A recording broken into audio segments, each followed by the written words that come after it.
All right, go ahead, and we're welcoming questions. I want to introduce, is this on? Is this on? Yeah. I want to introduce my filmmaking partner, Bill Weber. We worked on this from the very beginning. Holcombe Waller, who did the music for the film. And I don't know who this guy is.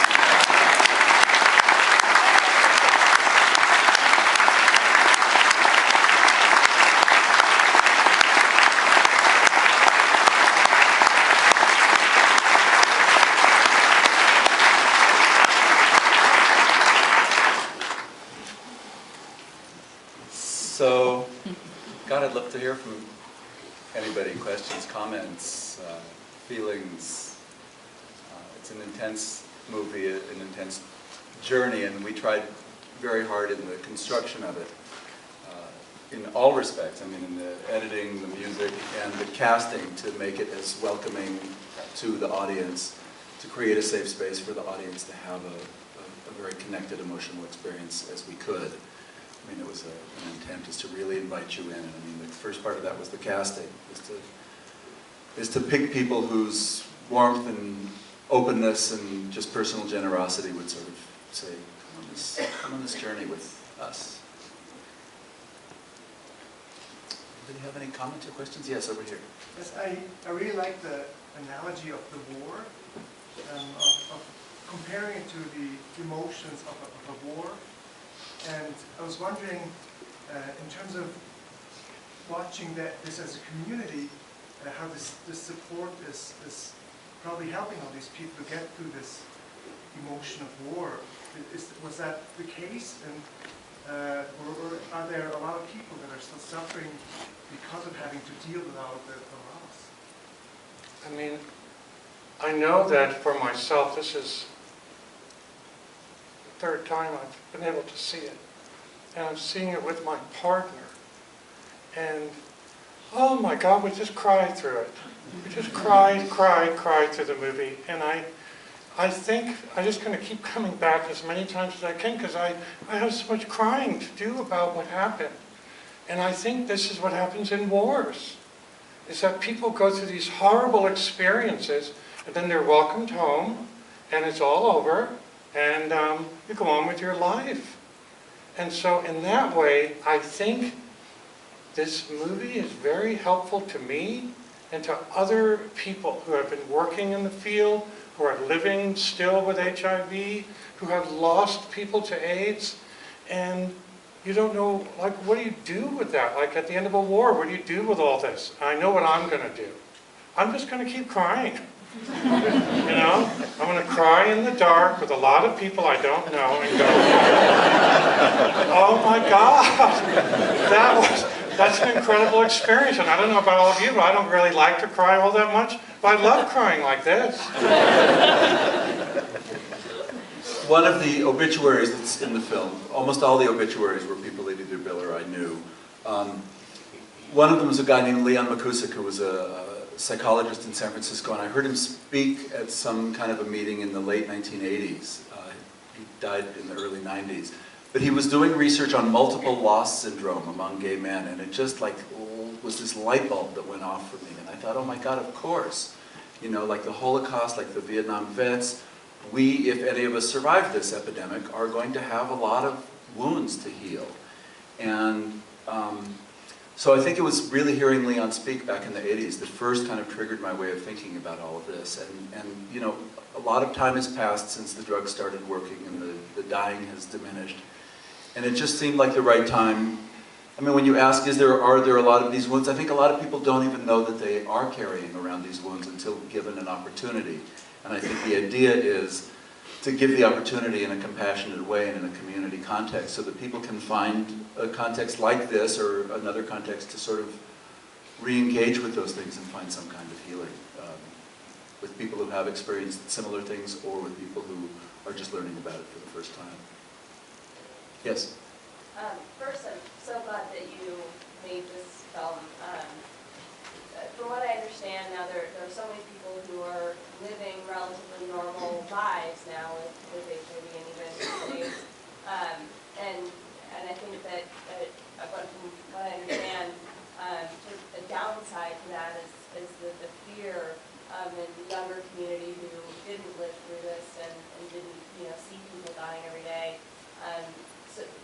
don't take it as seriously and sort of think of it as maybe as one of the STDs that you can live with, and maybe don't take as many precautions. Is that your experience? And Yeah, did everybody hear the question in the back?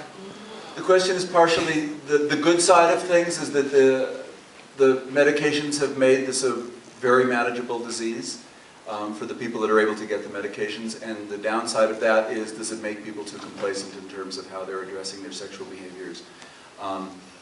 Those are very real issues, and it certainly is something that I care deeply about. And I'm hoping, I mean, one of the things is that the fear that existed then can't be recreated now because the situation is different. But what I'm hoping that the film will help contribute to is both a sense of the historical arc of how did we get here to where we are now, that there has been this incredible kind of Holocaust, if you will, within our community, and also to reaffirm a sense of the beauty and importance of living within community, living responsibly within community, of caring for each other, and of just, I think that, I'm hoping that the film will help generate conversation around those kinds of issues. Did you want I do think this is the crucial prevention issue. Not too long ago, I gave a positive result to an 18-year-old man, and I spent 45 minutes trying to explain a vision of how he's going to be able to live with HIV and live a full life. And then after he leaves, do a counseling session with someone who's putting themselves at risk and wanting to do the opposite, which is, yes, it's manageable, yes, and it's going to change your life forever in ways that are going to be very difficult. So how you put those two things together to help people live full lives who have HIV and encourage the rest of us who do not want this is really the prevention dilemma, I think. Back there? So where does the film go from here? Back to Park City.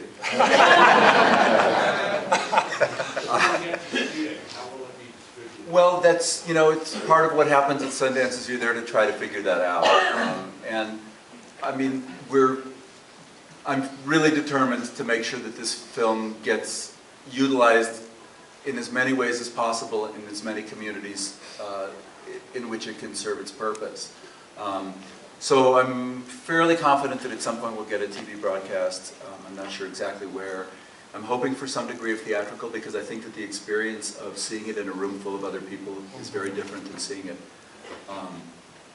you know, alone at home or with just one other person at home. So we're going to try for as broad as distribution as we can on it. I mean, I'd be interested to hear, I mean, about the experience of watching it in a room full of people. I mean, it tends to be a fairly tearful event. People don't always like to talk about it. Yes? So, I've worked at the Utah AIDS Foundation for 21 years, and very similar experiences. And back in 2004, I believe I was hit with post-traumatic stress syndrome because they wanted me to tell my story and the history of working there, but I just wasn't ready. I couldn't even share that. And so this was really good for me to walk in here and sit and just live that again.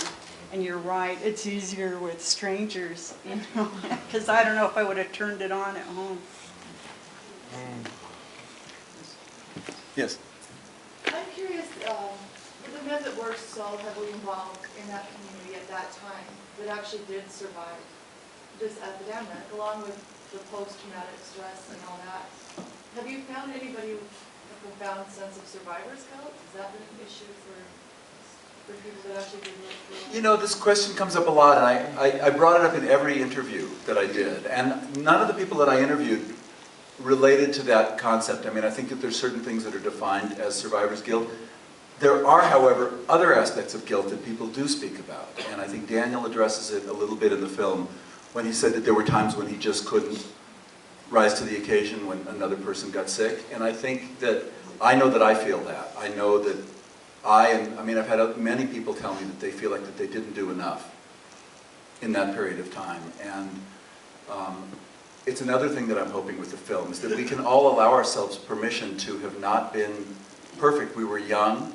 This stuff was incredibly scary. We were all bringing our own personal baggage of whatever sort that may have been. And it's never too late. I mean, I feel like in some ways I'm doing my AIDS caregiving now.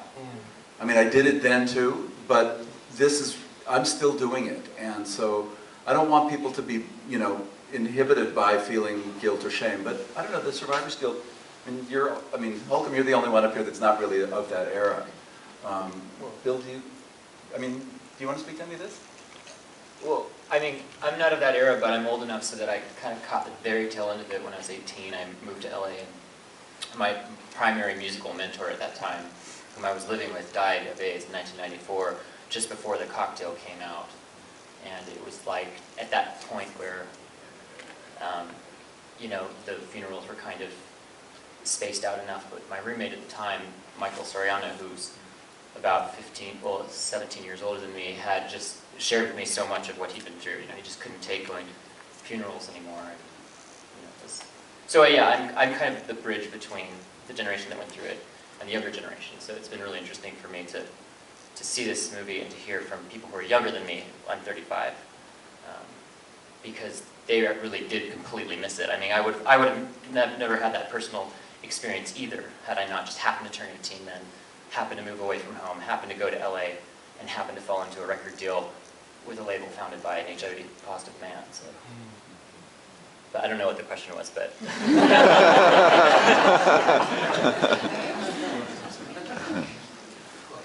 You know, I'm just more curious about reaction and questions from the audience. But one thing somebody asked about, where does the film go from here?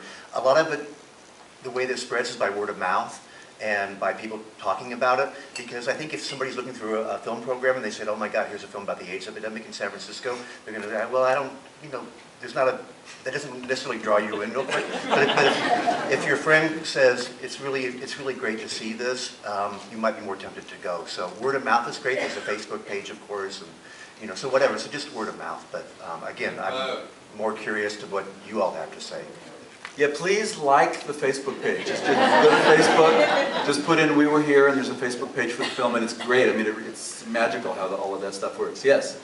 Yes, is there a repository for memories of that era?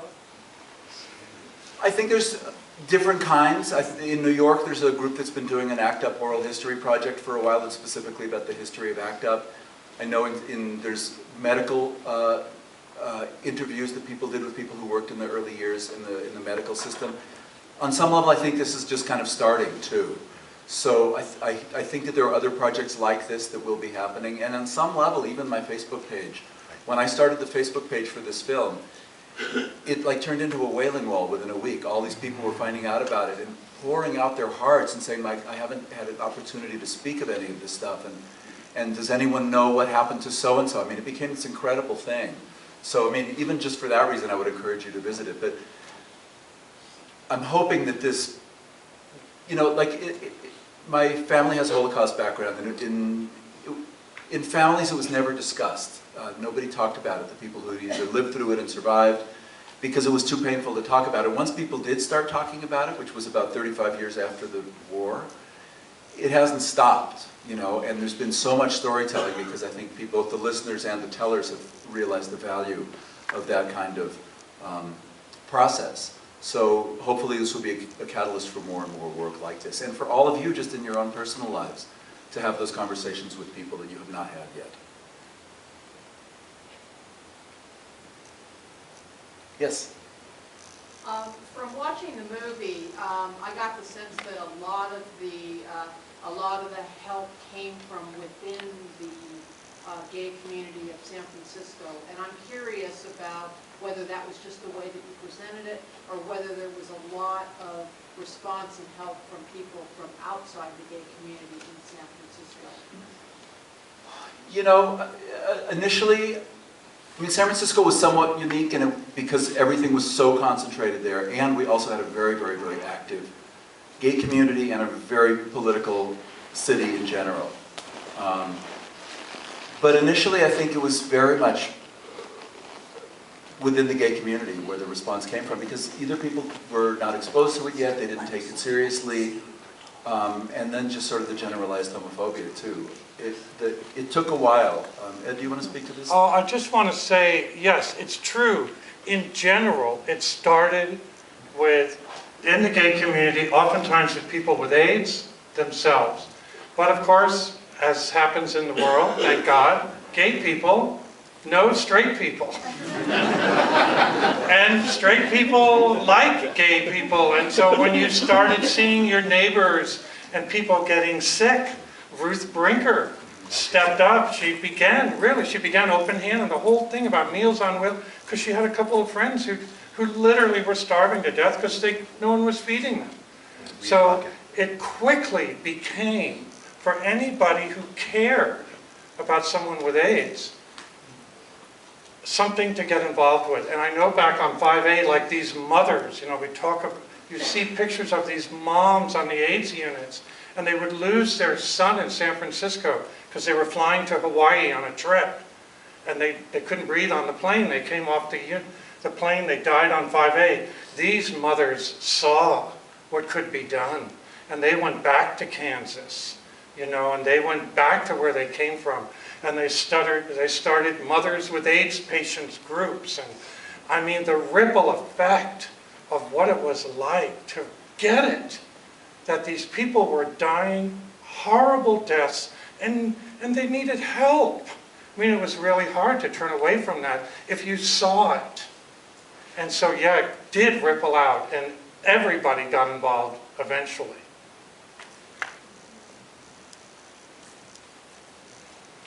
You wanted a response, and I just wanted to share with you. You said you wanted to take us on a journey, and such a painful journey. You run the risk of people leaving exhausted and manipulated, and that didn't happen. It's just so sensitive. Thank you.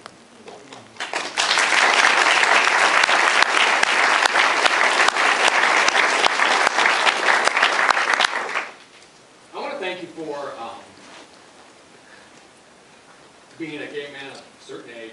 I forgot the shanty training that I did, working on the AIDS quilt, AIDS and Food Project.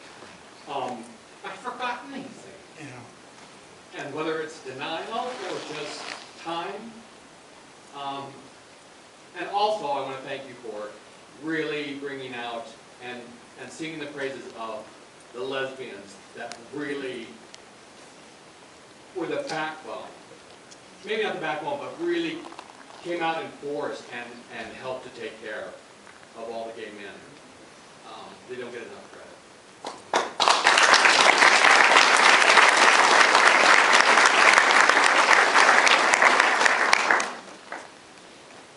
Yes, back there? Have you had a chance to screen this in San Francisco? What response do we have? We screened it as a sneak preview. It wasn't quite done yet at the Gay Film Festival, and we screened it at the Castro Theater. And it was the most intense film screening I've ever been to in my life.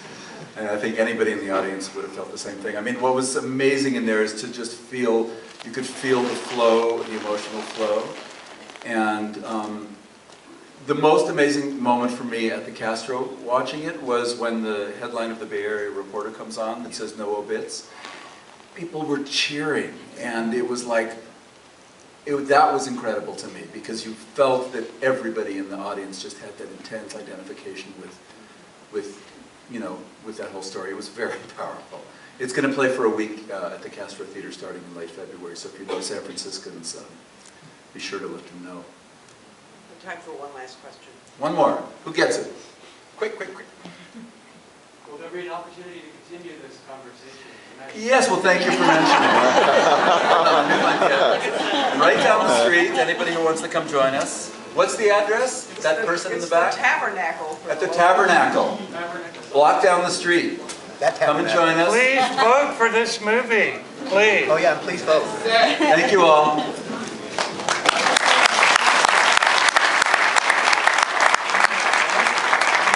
Thank you, David and everyone, and everybody have fun at the Tabernacle or wherever else you might be going. No, it's not.